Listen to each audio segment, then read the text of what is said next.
La cuestión palpitante con la que arrancamos temporada, los nuevos focos de descontento global y dos analistas, como siempre ya saben, de primer nivel para desarrollar este asunto. Felipe Sagún, periodista y profesor de Relaciones Internacionales en la Universidad Complutense de Madrid. Profesor Sagún, ¿qué tal está? Muy buenas. Muy bien, corriendo vengo, voy a dar una clase de 2 horas virtual ahora. Gracias por hacernos un hueco. Y Rafael Calduch, que es catedrático de Relaciones Internacionales e Historia Global de la Universidad Complutense de Madrid. Profesor Calduch, muy buenas tardes. Hola, buenas tardes. Bueno, muchas gracias también por acompañarnos. Profesor Sagún, ¿qué sucede en este tiempo para que el descontento y no el bienestar sea un motor para la comprensión de los cambios en el mundo? Bueno, ya entras directamente en lo que los buenos maestros de periodismo nos decían, no preguntes el qué, sino el por qué ya. El qué es muy importante, porque los números están comprobados, hay un seguimiento ahora y las cifras es que nunca había habido tantas protestas, ni tantos participantes en ellas, ni en tantos países al mismo tiempo. Y sabemos cuántas, si uno se mete en las principales fuentes o centros think tanks que se dedican a hacer el seguimiento diario.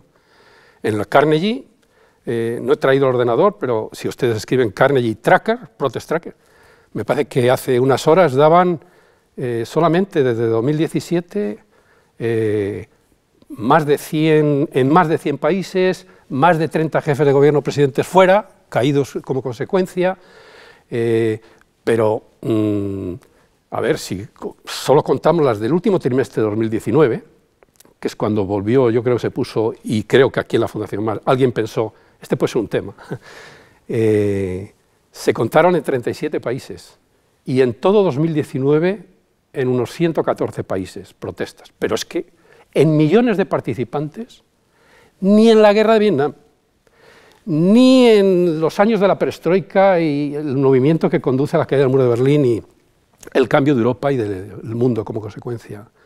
Por ejemplo, 4 millones, como las que llegaron a mover la marcha de los viernes, uno de los días de los viernes, por el tema contra el cambio climático, solo se conocían en la guerra de Irak, en algún momento de la guerra de Irak, pero puntual. Pero es que aquí vamos viendo la marcha de las mujeres del movimiento Me Too, en los últimos meses los del tema del racismo, es decir, lo que estamos viendo, y todo esto lo tenemos muy diferente de unas regiones a otras, muy diferente de unos países a otros. Es curioso porque la región, con un 24%, el número más alto, ¿en qué ha aumentado el número de protestas en el último año? Es en la zona subsahariana, el África subsahariana, y son las que apenas son noticia, como el resto de lo que pasa en el continente. Esto es muy interesante saberlo, pero bueno, sí, algunos de los líderes como el presidente Bouteflika en Argelia o el sudanés o en Sudán del Sur, etcétera, etcétera, en Sudáfrica hay todos los días y no es noticia. Hoy, si uno escribe hoy, de las 20.000 noticias de las agencias de Reuters, EFE, etcétera, France Press, que son las que recibimos en el Canal del Mundo, pues las protestas de las últimas horas, me parece que están las de Tailandia, están en Chile de nuevo, lo que pasó ayer, en Sudáfrica unas cuantas, en fin, este es el pan nuestro de cada día. Pero ibas directamente a la pregunta y solamente, porque he hablado ya un rato largo, y daría para muchas horas, y es lo importante, el por qué. Vectores, factores o causas. Llevo 2 horas hablando de la sociedad internacional y cómo la explicaba el primer profesor catedrático de Relaciones Internacionales de España, el profesor Tuyol Serra, ¿no? Y después de hablar los conceptos y tal, y cómo se define, siempre dices, a ver, ¿cuáles son las características y qué es lo que ha cambiado el mundo? ¿Qué es lo que ha cambiado el mundo en los últimos 75 años, desde que termina la Segunda Guerra Mundial? Y acabamos citando 8, 9, 10 factores que coinciden en los nombres, ahora entraremos al trapo, con la respuesta que te iba a dar a esa pregunta. A ver, la revolución en las comunicaciones, la revolución en el transporte. Claro, sin la revolución en el transporte, la revolución demográfica, la revolución en el proceso de urbanización, todo el tema de conectividad que tiene que ver con las comunicaciones, telecomunicaciones, satélites, internet, etcétera, todo el tema de crisis económica, que ahí podemos distinguir, a ver, solo paro y desigualdad ya dan de sí porque son de los factores que más comparten la mayor parte de los que están en la calle protestando. Y esto ya creo que por ahí podemos entrar por lo que más os interese, pero se puede hablar 1 hora o 1000 horas, y yo creo que he grabado uno de vuestros últimos encuentros, que era sobre el periodismo, la revolución en las comunicaciones, cómo ha cambiado el sistema, donde estaba la directora última, porque le uso vuestras grabaciones y les obligo a los chicos en clase a veces a utilizarlo para trabajos, ¿no? Y lo recuerdo perfectamente lo que decían, ¿no? De manera que quiero decir que los nombres no han cambiado, los problemas no han cambiado. Era previsible, es previsible, igual que la pandemia. Dios mío, ayer leía un informe de la Organización Mundial de la Salud de septiembre del año pasado, lo que decía y aconsejaba sobre la pandemia. ¿Se hizo algo? Bueno. Profesor Calduch. Sí, yo creo que hay que diferenciar, el profesor Felipe Sagún ya lo ha hecho de manera implícita, entre las causas originarias y los desencadenantes. Yo creo que las causas originarias pues son múltiples y, como ha señalado el profesor Felipe Sagún, no se puede equiparar, por ejemplo, las protestas y las manifestaciones en Hong Kong frente al intento de imponer un sistema de restricción de libertades al que no estaban acostumbrados la población hongkonesa, con, yo qué sé, las protestas de los chalecos amarillos en Francia, ¿no? Esos son, o los movimientos anticolonialistas y antirracistas en Estados Unidos. Esas son causas originarias muy diversas, pero hay un desencadenante, en mi opinión, y el desencadenante es lo que nos está permitiendo hoy comunicarnos, a pesar de la pandemia, con los seguidores de este programa, que es la revolución que supone, desde el punto de vista de comunicación, ya se ha dicho claramente, Internet más la tecnología de los móviles.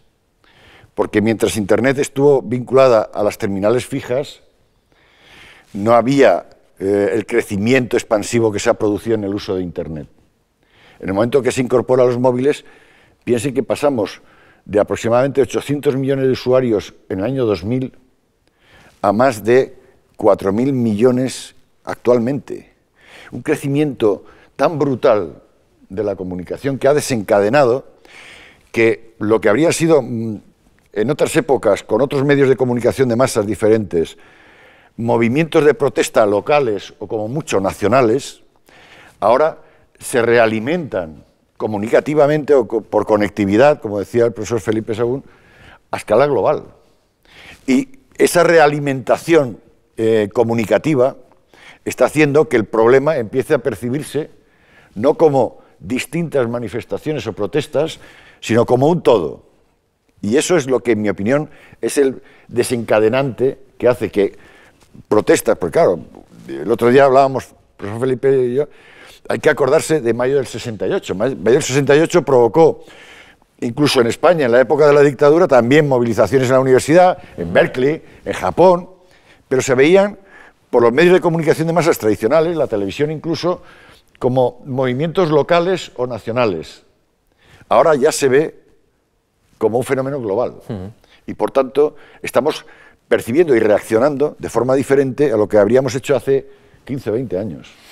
Sí, están hablando de los vectores, de las causas, de los catalizadores, en suma, exacto, de estos movimientos de protesta. Y quería, en una de las primeras sesiones de la cuestión palpitante aquí en la Fundación Juan March analizamos el auge de los populismos. Y quería preguntarles por la influencia que tiene en este momento el populismo de derechas, de izquierda, el populismo que está instalado en buena parte de los países en este tipo de protestas.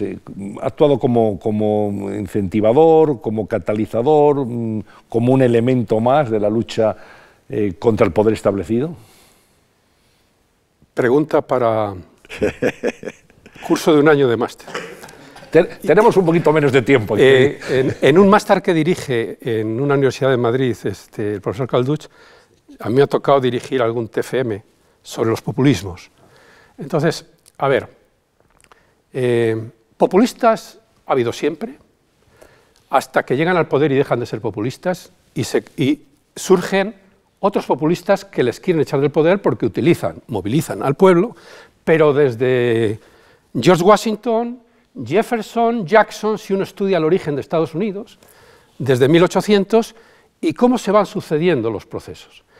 De derecha, de izquierda, de centro y medio pensionistas. Por lo tanto, esto es importante porque si no, Populismo. En el caso de las protestas, evidentemente todo lo que sea conseguir el apoyo de la población a una causa, y tú vas a utilizar todas las herramientas de control, de crítica y de desgaste del poder para cambiar a un gobierno o para derribarlo. Y en esto, no sé si aquí en Documentos TV llegamos a publicar su vida personal. Pocos religiosos, profesores, expertos en derribar gobiernos pacíficamente ha habido como Hans Sharp, que falleció recientemente y que desde Boston, desde Harvard, venían los estudiantes de medio mundo y por allí han ido pasando y escribió su manual con ciento y muchísimas formas o acciones que conviene conocer para salir a la calle, conseguir apoyos y acabar con el Milosevic de turno o el Buteflika de turno o el Saddam Hussein. Unas veces funciona y otras veces no funciona. Pero cualquiera que escriba el nombre de Sharp y acceda a los documentales de Radio Televisión Española puede tener un ejemplo práctico de... Y ahí hay muchos populistas en positivo, populistas en negativo, que hay de todos los tipos, populistas para el bien y populistas para el mal, populistas para la democracia y populistas al servicio de las dictaduras. Y lo vemos en las protestas. Entonces es mejor decir, a ver, la de Líbano, desde hace un año, o la que empezó en Bolivia hace también un año, y cómo Irán, China, Rusia aprovechan, primero, machacan a sus ciudadanos que en defensa de la libertad intentan movilizarse y salir a la calle y hacer populismo en la calle, y sin embargo están ayudando, vendiendo la tecnología que necesitan, a docenas y docenas de países para que impidan las manifestaciones en esos países, los encierren en la cárcel a los disidentes y les faciliten los medios. Todo es populismo. Bueno, pero no tiene nada que ver uno con otro. Profesor Calducci. Sí. Yo hay un punto en el que discrepo del profesor. Yo no creo que haya populismos buenos y populismos malos. Todos los populismos, en mi opinión, tienen dos elementos comunes y que intrínsecamente los hacen a la larga perjudiciales para el interés o el bien común de las sociedades. El primero, movilizan a las sociedades básicamente utilizando elementos emocionales, y elementos emocionales, digamos, espúreos. El odio, el rechazo o la emocionalidad simpática hacia tal o cual idea, da igual, o tal o cual líder, o el odio contra tal institución o contra tal líder. Primero, emociones y nunca razones. Segundo, una vez han desencadenado esa movilización, normalmente utilizando, repito, emociones en torno a elementos simbólicos que pueden ser problemas que sufre la población, que no tienen solución. Por ejemplo, cuando vino la crisis financiera, hubo mucha población que sufrió porque hubo perdedores netos como consecuencia de la crisis, o en torno a símbolos institucionales o a personas, a líderes, ¿no? O a dirigentes. Inmediatamente después ofrecen la segunda parte de la manipulación, que son soluciones sencillas o simples a problemas muy complejos. No se preocupen, cambiamos este régimen por otro régimen que va a darles a ustedes la solución a todos los problemas. Claro, en el momento en que has movilizado esas expectativas emocionales y les ofreces una solución, tienes garantizado el que vas a poder controlar y movilizar o manipular a esa población como quieras. Y como ha dicho muy bien Felipe II, la movilizas ¿para qué? Para llegar a tener el poder. Y una vez tienes el poder, lo primero que haces es quitarle a esa población cualquier capacidad de que pueda utilizar esas mismas emociones contra ti. Y por eso todos los populistas de izquierdas o de derechas cometen, digamos, en mi opinión, un atentado directo contra lo que podía ser el bien común, incluso aunque lo hagan con las mejores intenciones, que no entro en considerar. El mero hecho de que utilicen medios como los que acabo de describir, no se pueden justificar por el fin de que vamos a conseguir la mejora de la democracia frente a la dictadura, etc. porque los resultados son catastróficos, ¿eh? Y cuando uno analiza los resultados de lo que hacen a lo largo, como ha dicho muy bien Felipe, podemos coger 2 siglos y pico, porque claro, esto de los populismos siempre ha existido, pero la capacidad de movilizar que se tenía con los medios de comunicación de masas cuando empiezan a desarrollarse, que por eso se llaman de masas, eso cambia radicalmente los efectos de los populistas, ¿no? Y ese, en mi opinión, es el motivo por el cual todos los populismos a la larga son perjudiciales para el bien común de la sociedad en la que surgen. Señor Según, ¿la pandemia puede cambiar la manera en la que ese descontento se vehicula a través de las redes sociales y llega a la sociedad? Es decir, el hecho de que haya normas sanitarias muy estrictas puede hacer cambiar también ese modelo de malestar global y de respuesta al malestar global que estamos acostumbrados a mirar en los últimos años. Sin duda, pero no solo por la forma en que lo planteas, porque si hacemos una lista de las 9 o 10 causas principales de las protestas más importantes, empezamos por las 16.000 contabilizadas, más de 16.000 protestas contabilizadas en todos los estados de Estados Unidos, desde que toma posesión Donald Trump en 2017, en enero, el día 20 de enero, hasta el 1 de enero de este año, con algunas de más de 4 o 5 millones, las 5 manifestaciones con más gente de la historia de Estados Unidos, más que las de Martin Luther King en los 60, más que las de la guerra de Vietnam que citaba antes, han tenido lugar durante la administración de Trump. Claro, ahí citamos la del movimiento Me Too, las de ahora el tema contra el racismo, después de lo que pasó con Floyd. Pero lo que preguntabas es que si cogemos, y respondo para no alargarme de esto, si citamos las 8 o 9 causas fundamentales de unas y otras protestas, empezando por el tema tecnológico, el paro, la desigualdad, la corrupción, el tema de la educación y alfabetización, el tema demográfico, el tema de la juventud, que es importante, porque la mayor parte de las manifestaciones, protestas, rayos, disturbios... ¿Sabéis que la agencia Associated Press hace unos días ha prohibido utilizar la palabra rayos en las noticias y les ha dicho que utilicen, porque eso puede dar a entender que todas son violencia y ayudan a lo que intenta en la campaña al final Trump, cuando le ha fallado todas las demás banderas, que es identificar a Biden con el radicalismo, extremismo, comunismo, antipolicía, violencia, ¿no?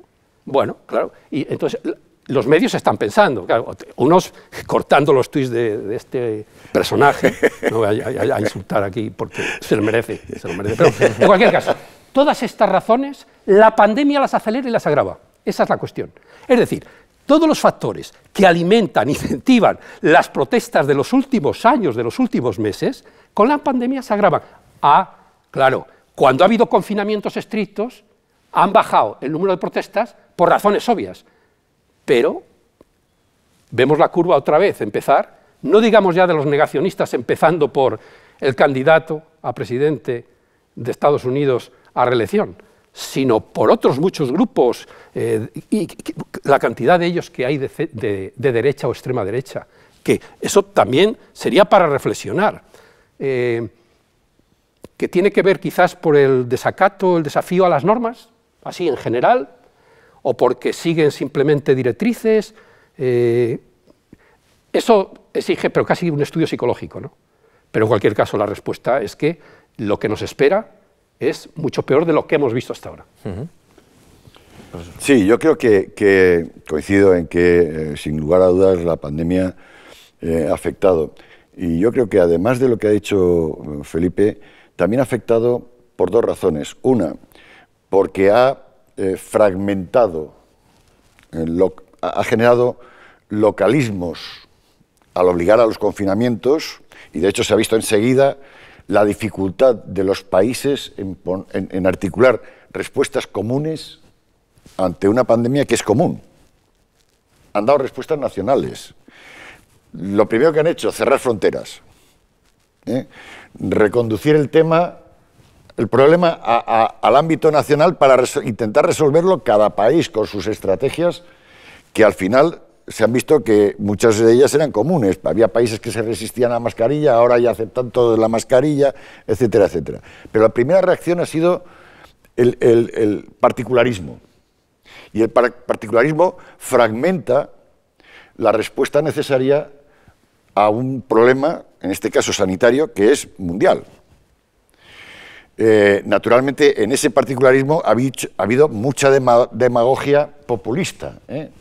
Y claro, también hay que decirlo, Felipe, ver para creer, cómo estos dirigentes, los Boris Johnson de turno, o los Trump, negacionistas, han terminado en los hospitales ante la evidencia de que había una realidad que se... Y eso es populismo, es lo que decía antes, ¿no? Pero Trump no aprende, siguen las mismas. Bueno, yo creo que en su... Boris Johnson un poco sí. Boris Johnson ha cambiado algo. Pero en fin, a lo que iba. Lo primero es eso, ¿no? Provoca una fragmentación a la hora de enfrentar el problema y eso no facilita la solución a escala general, mundial del problema. Y lo segundo, eso acentúa la percepción de la vulnerabilidad en determinados colectivos, que no son siempre los que se manifestaban, sino que aparecen nuevos colectivos que son, por decirlo de alguna manera, perdedores netos de la pandemia, como son, por ejemplo, los grupos de riesgo. Empecemos, yo soy de grupo de riesgo y Felipe también, por edad. De repente descubrimos que hay un grupo de riesgo ante la pandemia que no es el que tiene por tendencia ir a manifestarse a las calles, pero que sigue siendo un porcentaje de la población importante que en un momento determinado, ojo, cuando hay elecciones en los países, etcétera, puede cambiar los resultados. Y lo digo porque estamos en vísperas de unas elecciones en Estados Unidos, ¿no? Por tanto, yo creo que esos dos efectos que se realimentan han hecho que la pandemia irrumpa, como decía Felipe, de manera brutal en lo que era ya un panorama de protestas, como veíamos antes, a escala global, ¿no? En la confrontación contra el poder establecido, lo que ha alimentado tradicionalmente las protestas podía situarse en el eje, para entendernos, izquierda-derecha, en un eje ideológico. ¿No ha girado, Felipe Sagún, ahora mismo ese eje a una confrontación arriba-abajo? Es decir, perdedores, como señalaba el profesor Calduch, contra los de arriba, los que supuestamente detentan puestos, digo detentan, no ostentan, sino detentan, lo digo con conocimiento de causa. ¿Están detentando puestos que piensa la gente que no les corresponden o están acaparando un poder político y económico que está en desacuerdo con las bases sociales de los países? ¿No está ocurriendo ese giro izquierda-derecha por arriba-abajo? Creo que es mucho más complejo y complicado.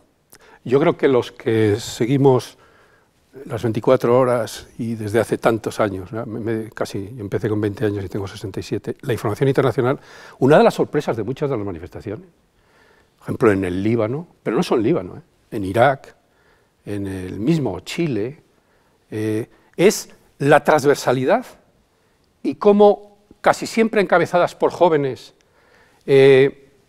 generalmente con formación universitaria en las universidades, pensemos en toda la sacudida árabe, las llamadas primaveras, ¿quién era? O pensemos en lo que fue todo el movimiento que desemboca en la caída del muro de Berlín, en Europa del Este, o antes en las democracias en España.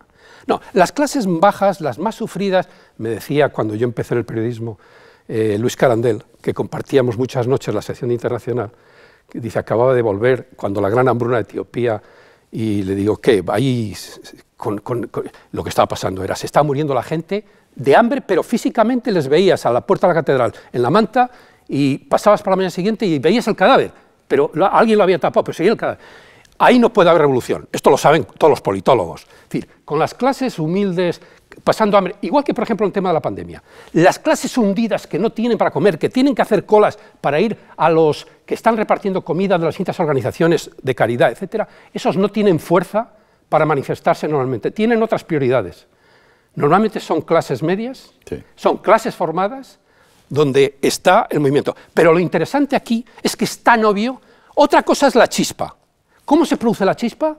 Aumenta el impuesto al billete de metro en Chile, aumenta el impuesto al uso de WhatsApp en Líbano, bueno, las razones en la India, que nunca hablamos de la India, ¿no? El terrorismo durante muchos años ha sido el país con más atentos terroristas.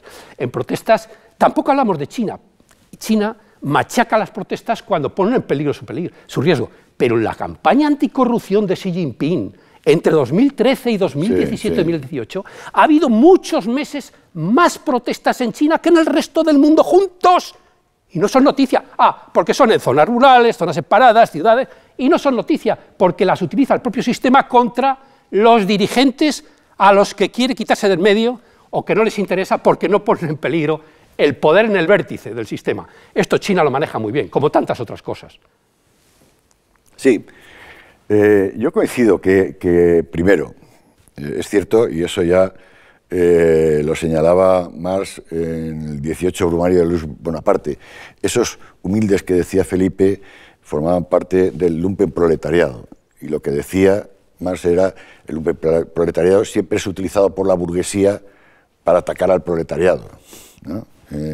Efectivamente, ¿por qué? Porque son los más débiles y más vulnerables y por tanto lo suyo es mera supervivencia, y cuando estás en la mera supervivencia tienes pocos intereses en cambiar el régimen porque no tienes capacidad. Segundo, que considero importante, a ver, yo estoy de acuerdo con lo que planteaba como interrogante Antonio, ¿no?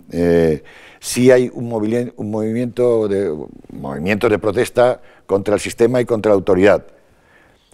La pregunta que me hago es, ¿contra la autoridad real o la virtual? Porque buena parte de estos movimientos están basados en un discurso en el que se ataca más el símbolo que la realidad del poder. Y en ese sentido, yo no tengo muy claro, por ejemplo, cuál es la causa fundamental de movilización, en términos reales, de protesta de los chalecos amarillos. Sí sé que van contra una institución. Pero sí sabemos cómo empezó. Sí, y la primera razón... Sí.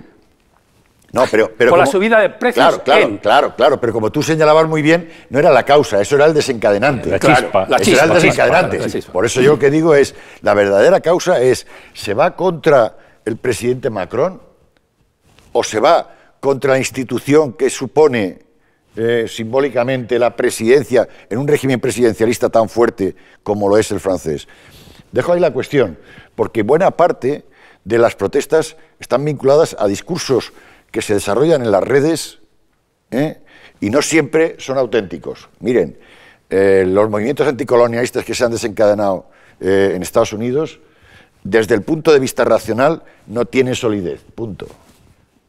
¿Cuántas crisis y protestas acaban consiguiendo los objetivos de sus portavoces o dirigentes? Por cierto, entre paréntesis, como saben que cuando se identifican los dirigentes cada vez más los hacen desaparecer en la cárcel o los hacen desaparecer físicamente o mediáticamente, cada vez vemos más movimientos. Bueno, son espontáneos. Bueno, no es que sean espontáneos, es que la gente, para sobrevivir y defenderse, no pone nombres y apellidos en la dirección, pero alguien lo coordina, evidentemente, y alguien lo pone en marcha. Pero lo que es muy interesante es el porcentaje y en qué periodos fructifican con éxito y cuántos. Antes decía la cifra, ¿cuántos jefes de gobierno o presidentes han perdido el poder como consecuencia de movimientos? Tenemos la cabeza en cabeza. En Líbano ya van 2, Hariri me parece que eran 9 o 10 días, después de empezar las protestas hace un año en Líbano. En Irak tardó más, cayó.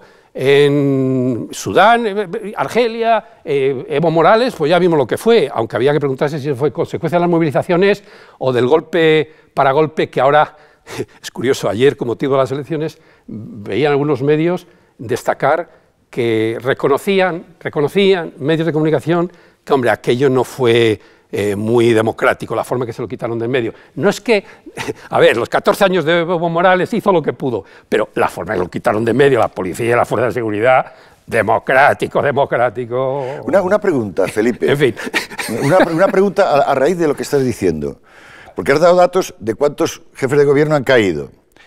Entre 50 y 70 si contamos 7, 8 años. Sí, la pregunta interesante que a mí me surge inmediatamente a partir de eso es... ¿De qué sirve? No. ¿Cuántos de los problemas que llevaron a esas movilizaciones, que provocaron esas caídas de régimen, se han resuelto. Si estuviera Miguel Ángel Aguilar, que estaba aquí sentado, creo, diría, ahí te quería yo. Claro, por eso digo, porque es que cuando tú preguntabas, ahí te quería yo ver. ¿Cuántos de esos movimientos han triunfado? La pregunta es, ¿cuántos han logrado realmente resolver los problemas que provocaron, desencadenaron la movilización? Por eso yo decía antes que hay que ver causas originales y desencadenantes, porque no siempre coinciden. Pues la respuesta yo creo que es muy clara, fijándose. A ver, Hong Kong, que es uno de los lugares más emblemáticos y que han influido en todos, porque el trabajo que han hecho para exportar métodos, lecciones aprendidas, o cómo han ido a pedirles consejos, como los independentistas catalanes, por ejemplo, no hemos citado el nacionalismo entre las causas que se utilizan, y ahí está en muchos sitios. Bueno, en cualquier caso, en Hong Kong yo recuerdo lo primero que pidieron, no a la ley de extradición que nos quiere imponer China, por el detenido que querían llevárselo y tal. Bueno, ¿cuánto tardaron en empezar a sumar demandas a la ley de extradición? Pero esto nos puede llevar a Tiananmen, lo que pasó en 1989, y que yo recuerdo que entonces estaba en televisión española, creo que de jefe internacional, y lo seguíamos las 24 horas, y bueno, llegó un momento, pero me está pasando en todos los sitios, en casi todas las protestas, y si estás todo el día siguiéndolas, en el momento que empiezan a acumular nuevas demandas y te das cuenta de que no están pidiendo ya lo que están pidiendo al principio, que es justicia, o que se quite esta subida o que se imponga, se restablezca de nuevo el subsidio que nos han quitado, estoy pensando ahora en Ecuador, bueno, es que no sirve de nada, lo hacen, pero no, además, que se vaya al gobierno, pero no, el gobierno no es suficiente, nueva constitución, bueno, pero nueva constitución no es suficiente, elecciones ya. Bueno, a ver, Piñera en Chile para el domingo que viene les ha ofrecido una nueva constitución. Claro, no se ha dicho en qué va a consistir, porque es el proceso para poner en marcha y vamos a ver lo que sale, porque volvemos a ver quién maneja y qué condiciona el resultado final. Pero la prueba es, a ver, ¿de qué sirve el régimen? Lo que ha cambiado en Líbano, que con motivo del aniversario, a ver, Rosa Meneses, que es la especialista número 1 en el mundo, ha escrito un balance, pero el informe general que ha hecho Associated Press de lo que ha pasado con su corresponsal allí es magnífico. Y la conclusión de los dos es muy pesimista, y es que al final no cambia nada. No cambia nada porque no es cuestión de personas, ni de quién es presidente, ni cuáles son, y cuáles, por qué todos se llevan el dinero pero crudo, y no se ve nada en los servicios sociales, en el transporte, en la sanidad, la electricidad que no funciona, la recogida de basuras que no funciona. Es decir, la letanía es, y se repite en todos estos casos, porque lo de Irak tiene otras complicaciones, por la injerencia tan fuerte de potencias, o de Irán, etc. Pero lo que vemos es que al final las personas cambian en la cúpula, pero el sistema es infinitamente más difícil de cambiar. No, por eso hacía la reflexión sobre cuántos de los problemas se resolvían, ¿no? Porque al final eso provoca que el fenómeno de las protestas sea cíclico. Claro. ¿Qué es lo que ha cambiado? Por eso veíamos que había ciclos, y Felipe ha señalado varios. ¿Qué es lo que ha cambiado? Y lo que creo que ha cambiado de forma irreversible, ha venido para quedarse, lo que hablábamos antes, el impacto que eso tiene a través de las redes sociales, el impacto que tiene a escala mundial y la utilización que se tiene ya a través de Internet de un medio de comunicación que es absolutamente distinto de todo lo que había antes. Y eso ha venido para quedarse y, por tanto, estamos, yo creo, experimentando los primeros casos en donde las movilizaciones de protesta, además de sobre causas reales, empiezan a estar ya manipuladas y trastocadas por causas virtuales. Causas inventadas, que se añaden a la lista y que, por definición, como son inventadas, son imposibles de alcanzar. Y eso provoca frustraciones que terminan plasmándose en escaladas de violencia, tanto de acción como de represión, que terminan desvirtuando mucho los orígenes de muchas de estas protestas, que es lo que estamos viendo, por ejemplo, que está ocurriendo en Estados Unidos. Porque el tema racial en Estados Unidos es un tema antiguo, nunca bien resuelto, pero que dio periodos de cierta estabilidad y de cierto control. Hoy en día eso está descontrolado y naturalmente Trump lo está utilizando para su campaña, pero eso no significa que si sale reelegido no tenga que enfrentar ese mismo problema porque está ahí. Y la escalada de violencia hemos visto cómo de un suceso particular de repente se ha generado una violencia a escala nacional. Lo que tenemos ahora son muchos centros universitarios, académicos y think tanks tratando de cuantificar causas y consecuencias y el proceso. ¿Por qué antes te decía, me parece que lo preguntabas Íñigo, que lo que va a suceder y la previsión es que se multipliquen las protestas? A ver, cuanto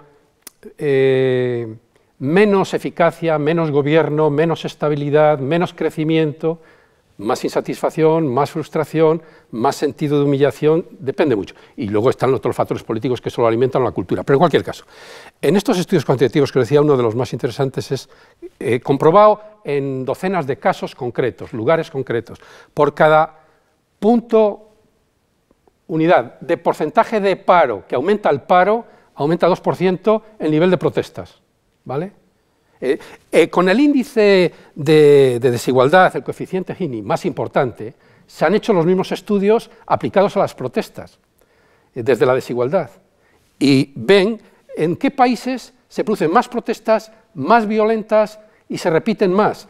Y es que en 60 países el índice Gini está por encima de 40, 100 es el desastre total, la desigualdad absoluta, y 0 la igualdad absoluta, ¿no? Bueno, pues lo que ven es que a partir de los que van subiendo de 40 y a medida que te vas acercando al 100, ahí es donde se da. De manera que simplemente con esto abres el mapa y luego hay una cosa que si estuviéramos en clase ahora y los que nos están viendo, dicen, podríamos jugar, porque hay infinidad de juegos en este momento, superponiendo mapas. El mapa de Transparencia Internacional sobre corrupción, ¿vale? O el mapa de Freedom House sobre libertades y democracia. Y superponiéndolos con el mapa de las protestas. Por cierto, en el Carnegie tenéis al día, hora por hora, día por día, país por país, por duración, participación, motivación y todos los datos. Es como el reloj de la demografía que ves cuántos niños nacen cada segundo en el mundo. Pues esto lo tienes para las protestas ahora, ¿no? Se pueden hacer ejercicios maravillosos. Supongo que vuelvo a estar hablando para los estudiantes que me siguen. Y a lo mejor a alguno pues les dije, hoy tenemos una cosa muy interesante, no os lo perdáis. Digo, aquí tenéis un trabajo de clase. Sí, y hay un componente adicional a todo esto que tiene que ver con el nivel de existencia de Estado o de Estado fallido donde se producen las protestas. Porque claro, cuando decía Felipe, bueno, daba los datos de las protestas que hay, sí, pero hay protestas, incluso teniendo un cierto nivel de violencia, que están encauzadas dentro de un sistema institucionalizado de organización, de movilización, como parte del propio sistema para aliviar la presión del funcionamiento, porque se reconoce el derecho a la manifestación dentro de ciertos límites, y hay países donde no existe el Estado. Y por tanto, la única manera de canalizar las demandas de ciertos colectivos no es a través de las instituciones que no funcionan o son absolutamente corruptas, sino directamente organizándose y movilizándose y presionando directamente para alcanzar los objetivos que pretenden. Por tanto, los modelos de protesta, aunque sigan, digamos, formas parecidas, hay que contextualizarlos dependiendo de si estamos en sociedades organizadas institucional y estatalmente, o estamos ante realidades de estados fallidos. ¿Por qué hago esa reflexión? Porque cuando uno piensa, por ejemplo, en las protestas que se produjeron en las mal llamadas primaveras árabes, las rebeliones árabes, realmente, que es lo que hay que decir, ¿no? Los resultados fueron muy diversos. Por ejemplo, en el caso de Egipto, había una institución del Estado, que era el ejército, que es el que finalmente se hizo con el control de la situación. Claro, vas a Yemen, ahí no había Estado, que ha terminado una guerra civil. Vas a Libia, claro, se cargan lo único que había, que era una dictadura, y el núcleo que sustentaba esa dictadura, ¿y qué ha terminado siendo? Pues una guerra civil. En Túnez es otra realidad. Rebeliones, movilizaciones populares rebeldes para buscar lo mismo, que era instaurar democracias, generaron efectos totalmente distintos, ¿no? Profesor Sagún, ¿no genera más malestar todavía en las sociedades democráticas que seamos, no sé si incapaces, pero que la atribución de responsabilidades sobre lo que nos ocurre es cada vez más complicada? Es decir, tenemos gobiernos que deciden, pero que gobiernos que deciden en muchos estadios y en muchos niveles de decisión. Tenemos una Unión Europea que también está decidiendo. La gestión de la pandemia la están decidiendo las comunidades autónomas y también el gobierno central. Muchas veces cuando uno tiene un malestar y lo quiere expresar, ¿sabe bien atribuir a quién o sobre quién quieren quejarse? Esta es otra de las cuestiones que ahora mismo en las sociedades democráticas plantea un gran reto. Evidentemente no. Y vuelvo al ejemplo del Líbano hoy. Los periodistas que han ido a recoger las opiniones de los sentimientos de la población después de la tragedia inmensa que ha destruido medio Beirut del 4 de agosto, de la gran explosión, lo que reciben es la opinión de que ya están agotados, es que ya no sirven las protestas, es que o se resuelven entre ellos, o se organizan entre ellos, o pensar que esto puede canalizar en el movimiento en la calle en protestas algo que consiga un efecto claro, eficaz, desde arriba, muy difícil. Pero de todo lo que decíais antes, no hemos tocado algo muy importante, y es la muralla y la respuesta del sistema político de cada sitio para frenar, ahogar de raíz, bloquear y romper el alma y el cuerpo de la gente para que deje de protestar. A ver, yo he estado pensando estos días, ¿no? Cuando digo, voy a venir aquí, cómo han respondido los regímenes más duros, y luego además resulta que la realidad les puede dar la razón. Cierto que cuando vemos hoy en el Financial Times en la portada que en el último trimestre la economía china ha crecido un 4,5%, dices, claro, si hoy hiciéramos una encuesta, me temo que más del 90% de los chinos están como una piña a favor del gobierno, del régimen, viendo la información. Si además luego les condicionas, les manipulas toda la información que reciben, echas a los corresponsales extranjeros y luego tienes un sistema de crédito social y político de control ya ciudadano para cualquier movimiento, cualquier hecho, tienes 2 millones de censores, tienes ni se sabe cuántos millones de cámaras para controlar el paso, los centros de rehabilitación, Rusia imitándole y siguiendo sus pasos, Irán imitándole y siguiendo sus pasos. Con lo que hemos visto en Irán, Dios mío, las movilizaciones que llenaron de esperanza tanto la llamada Revolución Verde de 2009 y lo que ha habido después y qué ha pasado en Irán, ¿quién les toca a los ayatolás? Sí, algún día caerán, sí, pero vamos a ver, si la represión es muy dura, ¿qué ocurre? Es como en la democracia, ¿no? Es como un coche, claro, si cuando más peligro hay es cuando no hay acuerdo, se está debatiendo el cambio, no se sabe quién conduce el vehículo, no hay hoja de ruta ni mapa de carretera, todos se pelean por el volante y se van a estrellar, el caos, los regímenes fallidos, los procesos de transición son los más peligrosos. Los procesos de transición son los más peligrosos. Y por esto es lo que a mí me preocupa más, que el proceso de transición, creo, estructural ha comenzado en Estados Unidos y no tienen claro ni hoja de ruta, ni destino, ni normas, y el 4 de noviembre nos podemos encontrar con que no hay acuerdo sobre los resultados y empiezan un proceso de semanas, otras al Supremo, salvo que gane aplastantemente el voto electoral también el que gane, y eso se ahogue de raíz. Si no, eso puede llevar a millones y millones a la calle, con una diferencia. Allí muchos grupos están armados y ayer volvió a repetir Trump. ¿Qué es eso de la gobernadora de Michigan o de Minnesota que se queja de que si la querían secuestrar? ¿Pero qué dice esta señora? Ayer, en otra habitación, después de estar 13 detenidos por intentar secuestrar y asaltar el Congreso del Estado, Dios mío. Y el propio presidente todavía no se da por enterado y está aplaudiendo a los que van armados y están rodeando muchos de los centros de votación estos días, que ya han votado más de 22 millones. Y van con armas y se quedan a una distancia corta. Lo raro es que no estén 100 millones de gente más que sensata en Estados Unidos en la calle hoy diciendo esto no puede ser. Esto no puede ser. Yo a veces dices, muchas protestas, a mí me parece que hay muy pocas, teniendo en cuenta los problemas. Según se mire. Sí, a ver, yo creo que a la pregunta que has hecho, obviamente los sistemas democráticos son sistemas complejos en el proceso de toma de decisiones. empezando porque hay división de poderes, y eso complica. Y naturalmente, en los sistemas complejos, saber el ciudadano orientarse a quién y a dónde tiene que dirigir las demandas es mucho más difícil. Si a eso le añades que esos sistemas complejos multinivel que tú señalabas, empieza por un ayuntamiento, bueno, si el ayuntamiento es de un pueblecito de 300 habitantes no hay problema, pero si es de una población de 2 o 3 millones, la cosa se complica. Sigues a la comunidad autónoma o al Länder, pasas al Estado Nacional y después a la Unión Europea, pues en esos sistemas multinivel todavía la complejidad es mayor.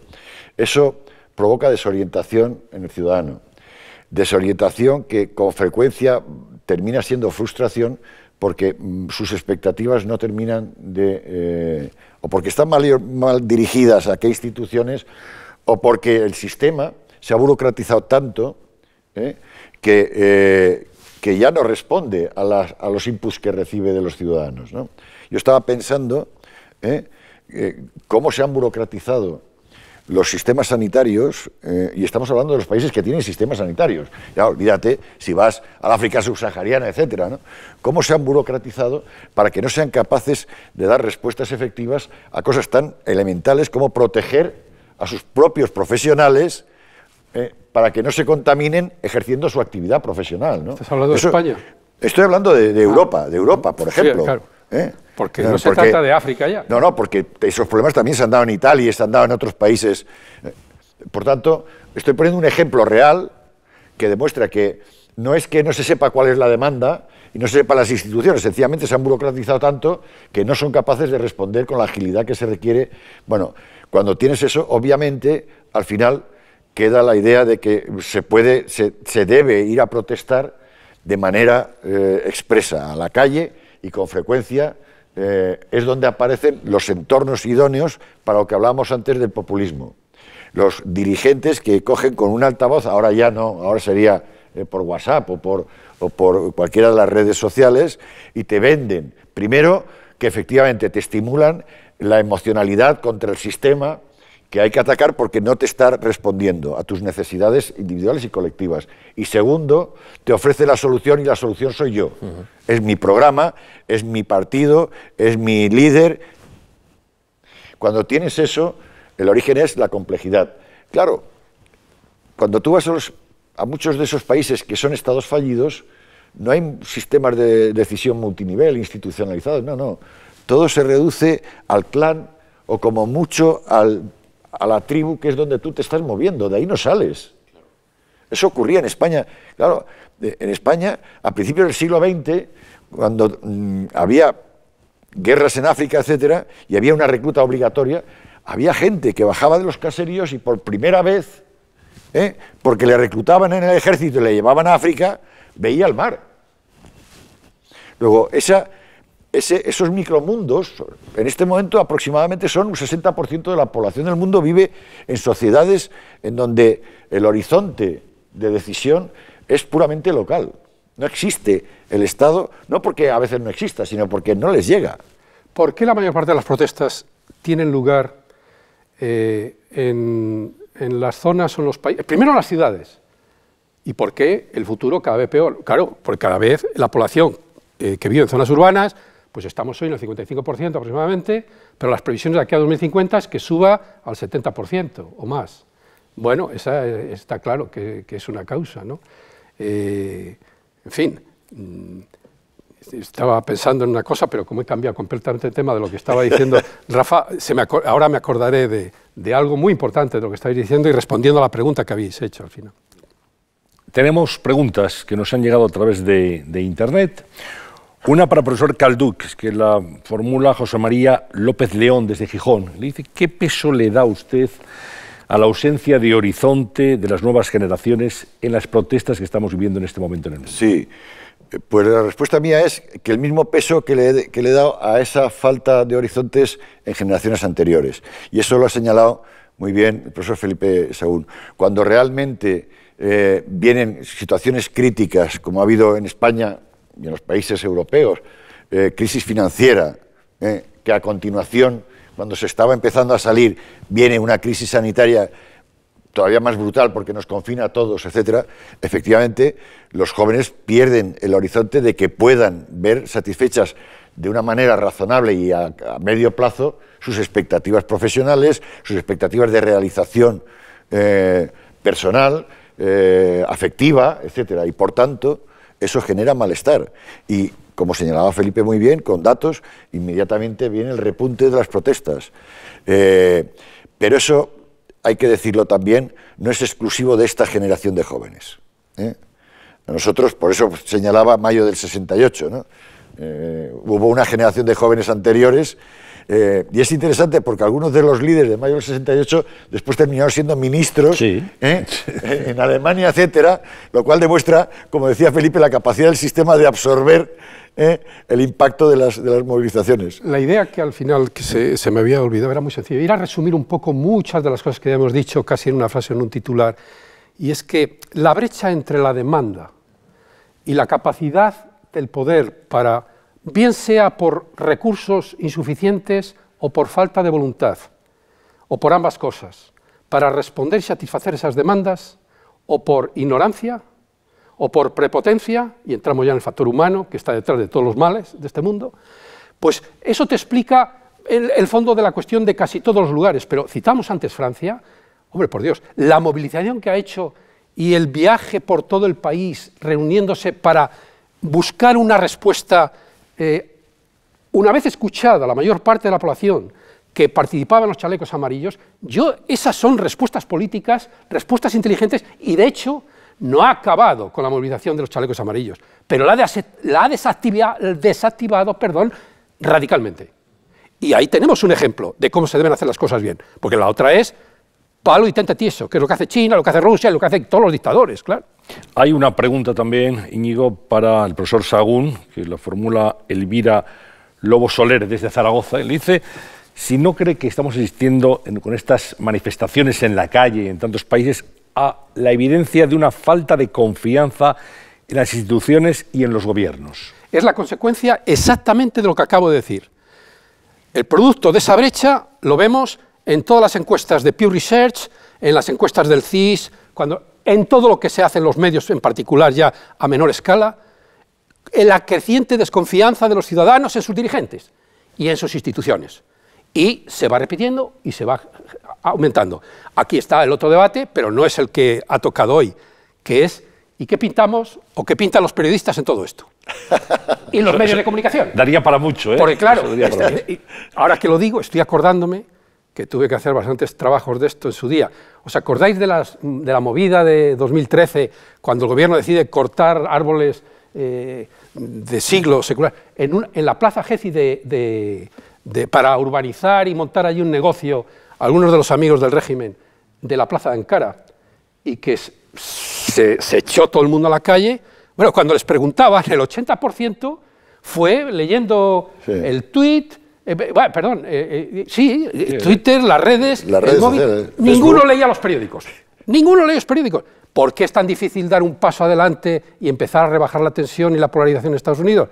Porque es que están encerrados y cada vez más amurallados, cada uno en su burbuja informativa que no pasa por los medios de comunicación tradicionales. Las cámaras de eco, que se llama. Sí. Y de esto, el Instituto Reuters en Londres, donde tenemos ahora a un español, Eduardo, está haciendo un trabajo fenomenal, con informes especializados, país por país, región por región, que yo se los recomiendo a todos los periodistas.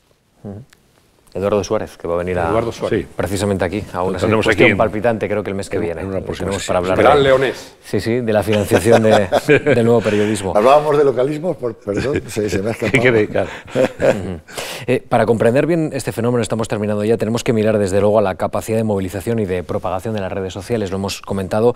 Vivimos tiempos de descontento digital y de gran polarización, hemos planteado. ¿Ese malestar puede ser una trampa? El hecho de que uno siente ese malestar, pero tenga que estar enseguida encasillado en un bloque ideológico de acuerdo a unos criterios de polarización muy estrictos en esta sociedad. ¿Puede a lo largo, digamos, convertirse este movimiento en una trampa para un ciudadano que quiera pensar con libertad o con cierta libertad? Sí, yo es que creo que efectivamente sí, condicional. Es cierto lo que planteábamos de que hay unas causas concretas que movilizan a la gente, pero después hay un desencadenante que es novedoso históricamente, que es el papel de Internet y las redes sociales.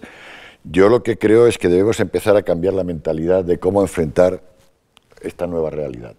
No porque las causas y las movilizaciones sociales sean un fenómeno nuevo, sino porque están adquiriendo una dimensión comunicativa y, como consecuencia de ello, de percepción y de impacto, que es diferente totalmente. Y en ese sentido, yo creo que lo que nos toca ahora vivir son tiempos inciertos, en donde el ciudadano se va a encontrar muy desorientado, porque se va a ver, por un lado, encontrar las viejas categorías con las que se orientaba en la sociedad real, de izquierdas, derechas, localidad frente a Estado nacional, estas categorías tradicionales que, sin embargo, carecen de significado cuando entras en la sociedad virtual y en las redes sociales, donde es más próximo a ti una persona que está en las antípodas, pero con la que te comunicas a través de las redes sociales, que tu vecino de tu propia comunidad donde vives, ¿no? Yo creo que en este momento todavía, al menos yo hablo por lo que yo conozco, en el mundo académico y científico nos faltan todavía categorías intelectuales para encasillar lo que está ocurriendo. Y el resultado es que vamos interpretando de forma reactiva, pero no de forma proactiva. Y si nos falta en el ámbito, digamos, científico, es obvio que cuando vas al estrato político, todavía el despiste es mayor, es más absoluto. Y claro, eso está creando lo que señalábamos antes, lo que señalaba Felipe, esa discrepancia, ese gap entre la demanda que está surgiendo, en parte motivada por las interacciones comunicativas en redes sociales, que te hacen percibir un problema que tú creías individual, te das cuenta que es colectivo, y no colectivo nacional, colectivo mundial, frente a la capacidad de respuesta de los gobiernos, en las que ya no entro si por falta de voluntad, de recursos o una combinación, pero lo cierto es que ese gap se va agrandando. Y en parte eso está provocando desconcierto en los ciudadanos. Y los ciudadanos desconciertos son más fácilmente manipulables. Decía Robert Kennedy hace mucho tiempo, ¿no?, que si en la crisis de misiles de Cuba hubiera existido la información, la televisión o la demanda que tenemos hoy, que tenía él, y la asesinaron en 1968, que realmente, y fíjate que solo habían pasado 6 años, ¿no? Imaginaros hoy, para un dirigente que sigue la información, primero la seguía por CNN cuando llegó la televisión global, y ahora pues le pasan un poco el resumen de lo más importante que se transmite en las redes, aunque el 80-90% de la información más importante de las redes son los medios tradicionales que se han pasado a las redes, que siguen teniendo ese prestigio. El problema es que esos medios tradicionales ahora tienen que competir con millones y millones y millones de fuentes, muchas falsas, muchas manipuladas. Ya sabemos que un 30 o 40% son bots o trolls o trolas. Me gusta la palabra trolas. En cualquier caso, lo que sí creo, estoy pensando en la más importante de las movilizaciones populares en Irán desde hace un siglo, que fue la de finales de los 70 para derribar al Shah, y se hizo con cassettes que se distribuían a mano en mezquitas desde su exilio de Khomeini, y cómo eso llevó prácticamente al 90-95% de los iraníes a las calles a defender el cambio, ¿no? Vamos a ver, y esto me lleva a decir, lo que no hemos tocado es la irresponsabilidad absoluta de un caballo gigantesco, de un dinosaurio tecnológico como Facebook, con 2.400 millones de usuarios hoy, diciendo que a mí que no me toquen, que yo no tengo nada que ver, hasta que efectivamente tenía que ver el principio, pero como su prioridad era el negocio, y cuantos más usuarios mejor, y encima si tienes un gobierno que le beneficia en Estados Unidos y que te está facilitando unas condiciones y frenando toda la presión para introducir un poco de orden, de cordura y de justicia y de verdad en este sistema que nos hemos puesto y que va muy retrasado, todo el sistema político, lo sabe todo el mundo hoy. A mí me contaba antes de dejar Telefónica, el presidente de Telefónica, Alierta, en una reunión que tuvo con graduados de Columbia en Nueva York, y nos decía un poco la reunión que habían tenido con Merkel y con el presidente de Francia, el anterior, sobre esta cuestión, ¿no? Y había reunido a las tecnológicas, y se había paseado por aquí, pues Gates, y les había llevado un avión a París, y allí habían cenado, habían desayunado, y la reflexión que se hacían los principales dirigentes europeos de cómo nos habíamos quedado tan atrás, y cómo no habíamos empezado a responder antes a una situación y a un sistema que es realmente destructivo para la posibilidad de gobernar y de mejorar esa confianza y los recursos para responder a las demandas de los ciudadanos tal como las conocíamos. Hay que cambiar radicalmente de cualquier forma porque el sistema económico ha ido por otros derroteros y no podemos seguir haciendo las cosas igual. Pero claro, si vemos quién se lleva los beneficios y quién se lleva los ingresos y lo poco que repercute en el conjunto de los servicios públicos que tiene que financiar el Estado, donde el 80% se van en 2 o 3 cosas, como lo sabemos, educación, sanidad, transporte público, etcétera, esto no puede funcionar. Esto no puede funcionar. Yo siempre digo, y lo decía con Luis del Olmo, 12 años que estuve yendo todos los viernes a la tertulia, vamos a ver, esto es revolucionario, pero revolucionario, lo que no entiendo es que no lo sea ya. Pero vamos a ver, es que esto no se puede mantener. Y siguen defendiéndose como gato panza arriba, porque tienen los mejores recursos jurídicos del mundo. Y hay miedo en los países, y dividen a los países europeos para tomar una medida que ya era hora, ¿no?, de que empezasen a pensar en ello, ¿no?, de gravarles fiscalmente en justicia, proporcionalmente a lo que pagamos los 4 que estamos aquí sentados y todos los que nos están viendo. ¿No va siendo hora ya? Protestas. Eso es la protesta. Sí. Querido Antonio, la verdad es que las buenas conversaciones son como las baterías que se retroalimentan y que pueden seguir funcionando y siguiendo en marcha. Podríamos estar horas, pero ya hemos cumplido el compromiso que tenemos con nuestra audiencia, un poquito más de 1 hora de conversación con Felipe Sagún y con Rafael Calduch. Gracias a los dos, ha sido un placer escucharles. Ha sido un placer gracias por su análisis. Estar aquí con vosotros y sus palabras. Gracias a vosotros y a la Fundación Marx. Y gracias, Antonio. Gracias, Íñigo, un placer. Un placer. Y la semana que viene, dentro de unos días, volvemos otra vez con más cuestiones palpitantes. Gracias por estar ahí.